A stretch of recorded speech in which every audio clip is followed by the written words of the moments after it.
देखिए, अभी जो स्टेटमेंट्स आए हैं, प्यूतिन की तरफ से तो स्टेटमेंट नहीं आया, ट्रंप की तरफ से आए हैं और उनके फॉरेन मिनिस्टर की तरफ से आए हैं, इधर से विटकॉफ का भी आया है। उधर तो मैं समझता हूँ कि कुछ बातें तो तय हो गई हैं। वो जो विटकॉफ की मीटिंग्स थी पहले रशिया के अंदर, काफी लंबी चौड़ी थी। वो रूसियों ने भी एक्नॉलेज कर लिया, बात मान ली है कि जी वहाँ हमने बहुत सी चीजें तो तय हो गई हैं। उनको तो सिर्फ अब अंगूठा लगाने की बात है, कुछ चीजें रह गई हैं जो कि ये दोनों मिलके वो बात करेंगे। तो जैसे मैंने पहले कहा था कि इस किस्म की मीटिंग से पहले बहुत सी चीजें तय हो जाती हैं ताकि कोई सरप्राइज ना हो। तो एक तो ये बात कि मेरा ख्याल है अब वो बात क्या है वो आगे जाके बात करते जी। दूसरी बात ये है कि इस एजेंडे के अलावा भी एक और भी एजेंडा है which is on the nuclear restraint, कि वो कितने न्यूक्लियर वेपन्स हैं आपके पास, हथियार हैं, उनको रिड्यूस करने का भी उसको ट्रीटी एक थी 2019 से, उसे ट्रंप ने विड्रॉ कर लिया था उससे। वो अब उसकी जो वैसे जो वो ट्रीटी है वो 2026 तक चलती है। तो मेरा ख्याल है उसके ऊपर इन्होंने बात करनी है कि उसको रिन्यू किया जाए, ताकि ये जो शॉर्ट रेंज मिसाइल्स है, ज्यादा थ्रेट तो वहीं से आती है ना, शॉर्ट रेंज यूरोप के अंदर। रशिया का तो इशू हुआ है, लॉन्ग रेंज का तो इशू नहीं है इतना रशिया का, बिकॉज इस वक्त यूरोप और रशिया का प्रॉब्लम बना हुआ है। So I think and they are very dangerous, तो इसलिए आई थिंक उसके ऊपर भी इन्होंने बात करनी। तो मैं समझता हूँ कि these are the issues. Obviously सारी जो फोकस है वो तो यूक्रेन पे ही है। अच्छा, अब यूक्रेन पे फोकस है। डोनाल्ड ट्रंप ने एक तरफ तो कह रहा है कि जी मसला हल करके आऊंगा, दूसरी तरफ थोड़ी कॉशन भी कर रहा है कि नहीं नहीं और भी बड़ी बातें हैं, ये है वो है वो है। और आपने एक बात और ये भी छेड़ दी कि जी वो ट्रेड वाली बात भी है, और जिसमें इंडिया का भी एक रोल है। मैंने पहले भी कहा था कि ये जो 25% उसने एक्स्ट्रा किया है इंडिया के ऊपर, ये बेसिकली रशिया के ऊपर प्रेशर डालने के लिए है। और अभी डोनाल्ड ट्रंप ने फिर अच्छा सर, एक बयान भी दे दिया। जो आपने कहा वो प्रेडिक्शन शामिल करते हैं जो आपने प्रेडिक्ट किया था, उसकी जो तौसीक है वो एक अमेरिकी ऑफिशियल ने किया है। पहले आपकी प्रेडिक्शन, उसके बाद मैं बात करती हूँ इस बारे में। इंडिया के ऊपर प्रेशर ये डाला है तेल का। एक्चुअली वो इंडिया के ऊपर नहीं है, वो रशिया के ऊपर प्रेशर है। वो रशिया को थ्रेटन कर रहा है कि मैं तुम्हारे ऊपर सैंक्शंस लगा दूंगा। आगे से रशिया का जवाब ही आता है लगा दो। इंडिया 35 to 38% अपनी रिक्वायरमेंट जो है वो रूस से लेता है। तो वो अब इंडिया के ऊपर प्रेशर डाल रहा है कि तुम तेल लेना बंद करो, ताकि रशिया के ऊपर प्रेशर पड़े, ये किस्म का इनडायरेक्ट सैंक्शन। और रशिया जो है फिर हमारे साथ बात करे on ending the war in Ukraine. This is his approach. India के खिलाफ नहीं है वो, he is using India to approach Russia. और रशिया को ये कह रहा है कि हम इंडिया को रोकेंगे from buying oil from you, और आप हमारी बात माने। और एग्जैक्टली यही कहा है अमेरिकी वज़ीर ख़ज़ाना स्कॉट बेसेंट ने कि अगर ये मुज़ाकरात नाकाम होते हैं तो जो इजाफी 25% आप पे लगा है वो टैरिफ भी बढ़ाया जा सकता है। तो इस तरह से तो आपकी बात की तौसीक हो गई। एग्जैक्टली वो प्रेशराइज करने के लिए रशिया को इस्तेमाल करें इंडिया को। सो व्हाट नेक्स्ट सेठी साहब? What next? अच्छा, व्हाट नेक्स्ट ये है कि इंडिया वाले ज़ाहिर है बड़े परेशान है। तो मैंने उन्हें तसल्लियां दी थी। मैंने ये कहा था आप फिक्र ना करें, ये एक्स्ट्रा 25 जो है ये नहीं लगेगा, ये सिर्फ धमकी है। और जैसे ही सेटल होता है यूक्रेन का मामला, जो मैं समझ रहा था हो जाएगा अब, और उसके बाद आपके ऊपर से ये प्रेशर हट जाएगा and you will be able to carry on. और आप इस वक्त जरा ख्याल रखें, आप डोनाल्ड ट्रंप को इतनी गालियां वालियां ना दें, कल को वापस लेना पड़ जाएगा आपको बहुत कुछ। मगर मेरा ख्याल है वहाँ इतनी सोच वोच नहीं है। बड़े परेशान थे, गुस्से में थे, उनका मीडिया पड़ गया, डोनाल्ड ट्रंप को गाली वाली देनी शुरू कर दी, और बड़े उनके सारे फॉरेन पॉलिसी से परेशान है कि हमारे साथ क्या हो गया। Actually this is game playing. ये सिक्योरिटी इश्यूज के अंदर पूरी थियरी ऑफ गेम थियरी जिसे कहते हैं, this is both Trump and Putin are masters of this.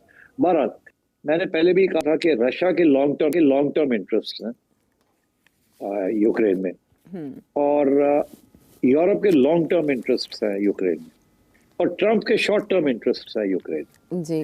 Russia के लॉन्ग टर्म इंटरेस्ट ये है कि वो सारा इलाका जो है ना वो रशिया को मिल जाए, ट्रीटी हो जाए, इनकी कॉन्स्टिट्यूशन यूक्रेन की तब्दील हो जाए, ताकि वो सारा इलाका रूस को दे दिया जाए, और नेटो के अंदर ये कभी नहीं जाएगा, और यहाँ इनकी आर्मी जो है वो डिसआर्म हो जाएगी, ताकि रशिया को कुछ थ्रेट ना हो फ्रॉम यूक्रेन और फ्रॉम नेटो। ये उनके लॉन्ग टर्म इंटरेस्ट है ट्रंप। और यही इंटरेस्ट, इसके काउंटर इंटरेस्ट जो है वो यूरोप के लॉन्ग टर्म, कि नेटो को स्ट्रॉन्ग किया जाए, यूक्रेन को नेटो में लाया जाए, और एक इतना सी रत्ती भर भी हमने कंसीड नहीं करना, और बिल्कुल, क्योंकि हमें बड़ा डर है कि रूस जो है बड़ा एक्सपेंशनिस्ट है, तारीख में बड़ा एक्सपेंशनिस्ट था, हमें एग्जिस्टेंशियल थ्रेट है फ्रॉम रशिया, इसलिए हम नहीं समझे कि रशिया के साथ कोई इस किस्म की कोई डील होनी चाहिए। दोनों के लॉन्ग टर्म है, बिल्कुल ऑपोजिट। मगर डोनाल्ड ट्रंप का जो एम है वो शॉर्ट टर्म है। डोनाल्ड ट्रंप ने अपनी जो मेगा के जो ऑब्जेक्टिव्स थे, जो गोल थे उनके, उनमें से ये भी था कि मैंने सारे जो जंगे हैं ये फॉरएवर वॉर्स को खत्म करना है और नोबेल प्राइज लेना है। अब वो फलस्तीन वाला तो मामला अभी हैप्पी हो गया, वो आगे बढ़ नहीं रहा है। वहां तो धमकियां दे रहा है नेतन्याहू और उनके राइट विंग पार्टीज कि अब हम गाजा को भी नेक्स कर लेंगे, ये कर लेंगे, वो कर लेंगे वगैरह वगैरह। वहां तो अभी फोकस इधर शिफ्ट हो गया। अब यहाँ क्या है, अब डोनाल्ड ट्रंप ये चाहता है कि यहाँ सीज फायर हो जाए। जैसे सीज फायर होती है तो वो कहेगा मैंने जंग रोक दी। अच्छा, और उसका शॉर्ट टर्म मामला पूरा हो जाएगा, लो जी मैंने कर दी। अभी मैं वहाँ आर्मीनिया और अजरबैजान के जंग हो रही थी 150 साल, वो मैंने खत्म कर दी। हालांकि बाय द वे उसमें भी अगर आप पूछे तो मैं बताऊंगा वो कोई वहाँ कोई खास ड्रामा ही किया है हमें, वहाँ कुछ नहीं, मसला नहीं हल हुआ कोई। बहरहाल उसने बना लिया कि मैंने हल कर दिया। यहाँ भी वो यही चाहता है कि एक किस्म की सीज फायर हो जाए और स्टेटस को जहाँ है सारे वहाँ रुक जाएं और कोई जंग वंग खत्म हो जाए। और जो सोल्यूशन है वो ये प्रपोज कर रहा है कि अगली जब इलेक्शन होगी और नए लोग आएंगे, कॉन्स्टिट्यूशन फिर देखा जाएगा। अभी हम MOU किस्म की चीज कर लेते हैं कि हाँ हम ये देखेंगे वो देखेंगे, जो भी रूस कह रहा है उसकी तरफ। तो लॉन्ग टर्म सोल्यूशन कि भाई आगे जाके देखा जाएगा, अभी तो रोक दो सब चीज, आगे जाके हाँ वादा ये करते हैं, हम ये भी देख लेंगे वो भी देख लेंगे। और किसी किस्म का स्टेटस दे दिया जाए, ये 4 रीजन्स जो हैं जिसको रशिया जिनको जो मांग रहा है, इनको कोई स्टेटस दे दिया जाए कि यहाँ रूस जो है उसका कंट्रोल होगा, यहाँ इकोनॉमिक एक्टिविटी जो है वो रूस कंट्रोल करेगा और रूस की फौज जो है यहाँ होगी। और यहाँ सारी जो इसका जो सॉवरेंटी की बात नहीं, वो सॉवरेंटी तो कॉन्स्टिट्यूशन में उनकी लिखी हुई है, उसके ऊपर से वो हट जाएंगे, मगर एक डिफेक्टो किस्म की कंट्रोल आ जाएगा रूस के पास और जंग खत्म हो जाएगी और इनकी आर्मीज विड्रॉ कर जाएंगी और ये भी इन एरियाज में चले जाएंगे। ये बिल्कुल उसी किस्म की बात है जो कि जनरल मुशर्रफ ने और वाजपेयी साहब ने और उसके बाद कांग्रेस ने जो कश्मीर के ऊपर जो सोल्यूशन ढूंढी थी कि अगले 50 साल के बाद हम प्लेबिसाइड करा लेंगे। अभी तो ये है कि दोनों कश्मीरों को इकट्ठा कर दिया जाए, दोनों को फुल ऑटोनॉमी दे दी जाए और आप भी अपनी फौजें हटा लें, हम भी हटा लेते हैं और कश्मीर को जब चलने दे, काम चलने दे और लड़ाई झगड़े खत्म करें। और ये जो मामला है यूनाइटेड नेशंस का और कश्मीर का क्या होगा, आपका होगा, हमारा होगा, प्लेबिसाइड होगी नहीं होगी, ऑटोनॉमी देनी है नहीं, वो ये बात की बातें 50 साल के बाद ये तय हो जाएगा। अभी फौरी तौर पे इनको इकट्ठा कर दिया जाए। और तो ये उसी किस्म की सोल्यूशन प्रपोज कर रहे हैं डोनाल्ड ट्रंप के। अभी आप सीज फायर कर लें और कंट्रोल दे दे रशिया को और इन दीज एरियाज, और रशिया जो है वो कमिट करेगा कि आगे नहीं बढ़ेगा, आप कमिट करेंगे कि आप लड़ाई झगड़े नहीं करेंगे, वहाँ जो रेयर अर्थ मिनरल्स वगैरह है वो सारा रशिया निकालेगा, रशिया एक्सपोर्ट करेगा वगैरह वगैरह। तो इस किस्म की वो बात कर रहे हैं। तो इसके ऊपर मेरा ख्याल है जो प्रॉब्लम बनी हुई है इस वक्त, रूस तो मान गया इस बात को कि चले ये तो हमें मिल जाएगा, फिर आगे देखा जाएगा क्या होता है। कुछ एश्योरेंसेस मांगेंगे, वो भी एश्योरेंसेस लेंगे कि रूस आगे नहीं आएगा, ये नहीं होगा। अब नेटो के ऊपर क्या होगा क्या नहीं होगा, मेरा ख्याल है उसके ऊपर भी रूस को एश्योरेंसेस मांगेगा।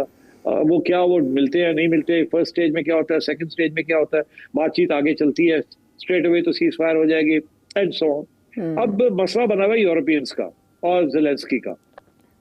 यूरोपियंस कह रहे हैं जी ला मसला हमारा सिक्योरिटी का है, ये अमेरिका कौन होता है वो चौथे मले वो आके और बैठ के हमारी सॉवरेंटी और हमारी सिक्योरिटी के ऊपर डीलें कर रहा है। अब तो पैसे भी नहीं दे रहा, हमें देगा, मैं अब तो हमें अपने पैसे अपने खुद करने पड़ेंगे। तो ये क्या बात हुई? तो हम तो नहीं मानते इस बात को। और इसी तरीके और हमें तो बैठाया भी नहीं है साथ। इसी तरीके से ज़ेलेंस्की ये कह रहा है कि यार मेरे मुल्क के फैसले हो रहे हैं और आप लोग जो है मुझे उसमें बैठाया ही नहीं है आपने।